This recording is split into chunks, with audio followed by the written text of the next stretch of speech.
Perkenalkan, nama saya Ida Ayu Putuwidiantari, NIM 20130710028 sebagai pemateri 1 yang akan menjelaskan tentang pengertian limbah laboratorium.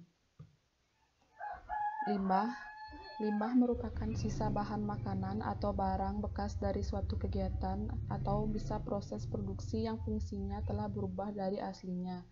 Ada yang masih bisa digunakan dan ada juga yang harus dibuang. Salah satu limbah yang sering kita bicarakan dalam sistem pendidikan adalah limbah laboratorium.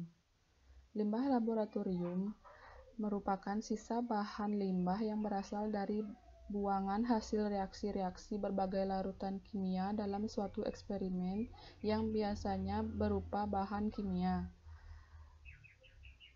Menurut Recycling and Waste Management Art, limbah didefinisikan sebagai benda bergerak yang diinginkan oleh pemiliknya untuk dibuang atau pembuangannya dengan cara yang sesuai, yang aman untuk kesejahteraan umum untuk melindungi lingkungan.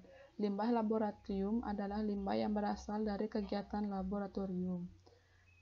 Sumber limbah laboratorium dapat berasal dari diantaranya yaitu bahan baku yang telah kadaluarsa, bahan yang habis dipakai, misalnya bahan pembenihan yang tak terpakai, produk proses di laboratorium, misalnya sisa spesimen.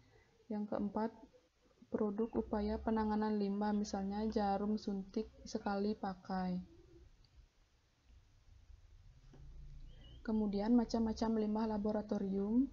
Yang pertama, pelarut organik, bebas halogen dan senyawa organik dalam larutan. Yang kedua, pelarut organik mengandung halogen dan senyawa organik dalam larutan. Yang ketiga, residu padatan bahan kimia laboratorium organik. Yang keempat, garam dan larutan. Lakukan penyesuaian kandungan pada pH 6-8. Yang kelima, residu bahan organik beracun dan garam logam berat dan larutannya. Yang keenam, senyawa beracun mudah terbakar. Yang ketujuh, residu air raksa dan garam anorganik raksa. Yang kedelapan, residu garam logam. Tiap logam harus dikumpulkan secara terpisah. Yang kesembilan, padatan organik J. Yang kedelapan, kumpulan terpisah dari limbah kaca, logam, dan plastik. Sekian pengertian dari limbah laboratorium, selanjutnya akan dilanjutkan oleh teman saya.